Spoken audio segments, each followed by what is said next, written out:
सभी श्रोताओं का विनु इन्फो में एक बार फिर से स्वागत है। और अब आप एचआर राउंड में घुस रहे हैं, जहां की आपकी सैलरी की आपसे वार्ता की जाएगी। सारे राउंड को क्लियर कर लिया है। उस समय में आपको क्या करना चाहिए और कैसे आपको अपने हित की सुरक्षा करनी चाहिए। उद्योग जगत के जो एक्सपर्ट्स हैं, यानी जो विशेषज्ञ हैं जॉब मार्केट के पैटर्न को, एचआर के साथ निगोशिएशंस को और जॉब देने की प्रक्रिया को और कितनी सैलरी ऑफर की जाएंगी, वह इस बात पर विशेष जोर देते हैं कि सैलरी निगोशिएशन जो है, यानी आपका जो मासिक वेतन होगा उसका जो निगोशिएशन हम एचआर के साथ करते हैं, उसमें कितना सैलरी पाते हैं। इससे ज्यादा महत्वपूर्ण एचआर राउंड में यह होता है कि हम अपने को पोजीशनिंग कैसे करते हैं, यानी हम अपने को स्थापित कैसे करते हैं और कैसे हम उसे इस बात का यकीन दिलाते हैं कि मैं आपके लिए इंडिस्पेंसेबल है, यानी मैं आपके लिए एक महत्वपूर्ण एम्प्लॉय बनने वाला हूं। अगर इसका हम यकीन एचआर को दिला देते हैं तो हमारे सिलेक्शन होने की क्षमता तो बेहतर बनती ही है, हमें बेहतर पे पैकेज भी मिलने की उम्मीद जगती है। यानी हमें मासिक वेतन ज्यादा भी वो दे सकते हैं, क्योंकि वो एक खुले हुए रहते हैं।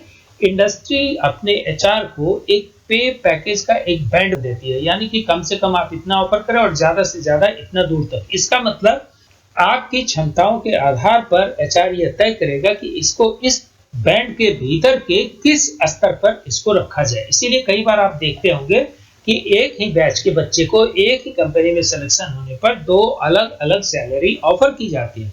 इसका मतलब ये नहीं कि एचआर उसको कोई फेवर कर रहा है, बल्कि एचआर को ये फ्लेक्सिबिलिटी दी गई रहती है कि आप अगर स्टूडेंट को कंपेटेबल पाते हैं, अगर उसको पाते हैं कि वो हमारे इंडस्ट्री के लिए सुटेबल है और वह अगर थोड़ी ज्यादा सैलरी भी मांगता है तो उसे आप दे सकते हैं, और सुटेबल नहीं है और तब तो आप उसे रिजेक्ट ही कर दें।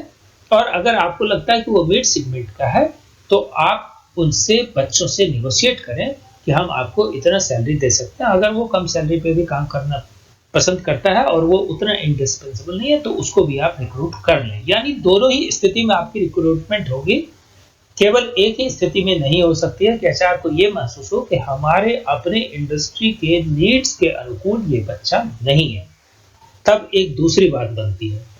तो सैलरी निगोशिएशन में ये काफी महत्वपूर्ण है कि आप कितना सैलरी मांगते हैं, कितने आप वहां से ले करके निकलते हैं। इससे ज्यादा महत्वपूर्ण है कि उस संस्था को आप कितना एहसास करा पाते हैं कि आप उनके लिए महत्वपूर्ण।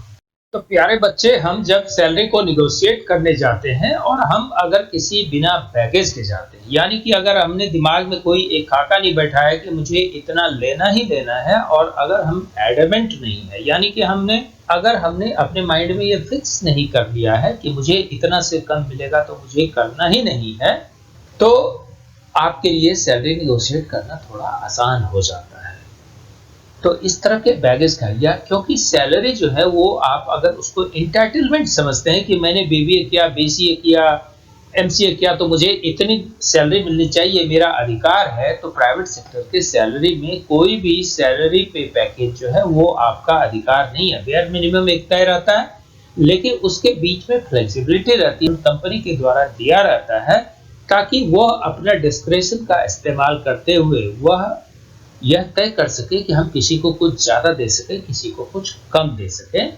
तो आप ये नहीं कह सकते कि हमारे बैच का लड़का को आपने इतना सैलरी दिया तो मुझे इतना क्यों दिया, क्योंकि उस बच्चे को अगर एक्स सैलरी मिला है और आपको अगर वाई सैलरी दी जा रही है और एक्स वाई के बीच में कुछ डिफरेंसेस है कि आपकी सैलरी कम है और उसका सैलरी ज्यादा है, तो यह तय मानिए कि वह संस्था को यह बता पाया होगा कि क्यों वह ज्यादा महत्वपूर्ण है, और आप इस बात को बताने में अक्षम हुए हैं कि क्यों आप कम महत्वपूर्ण है, तभी वो डिफरेंशियल गैप आता है। लेकिन अगर आपको रखने को तैयार होता है तो आप यह मानिए कि आप में भी कुछ ना कुछ गुण है, तभी वो रखने को तैयार है। अगर गुण नहीं है तो एचआर कभी भी आपको रिजेक्ट कर सकता है।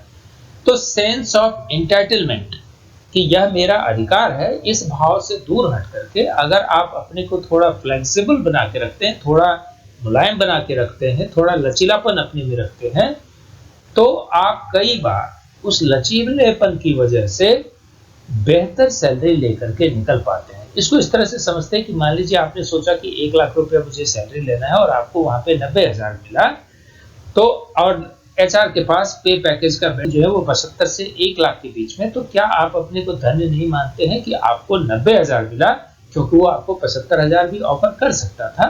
किसी को 1 लाख मिला, वो उसकी क्वालिटी के अगेंस्ट मिला है। तो आपको इस चीज के लिए खुश होना चाहिए। अगर आप फ्लेक्सिबल हैं तो अगर मिड में भी कहीं जाते हैं तो वह तो आपके उसके देने की कैपेसिटी से थोड़ा बेहतर ही है। एम आई राइट? दोस्तों, अगले वीडियो में हम इस बात का जिक्र करेंगे कि इंडस्ट्री के और किन किन चीज़ों का हमें रिसर्च करके वहाँ पे पहुँचना चाहिए ताकि हम अपनी बातों को ठीक तरीके से रख सकें।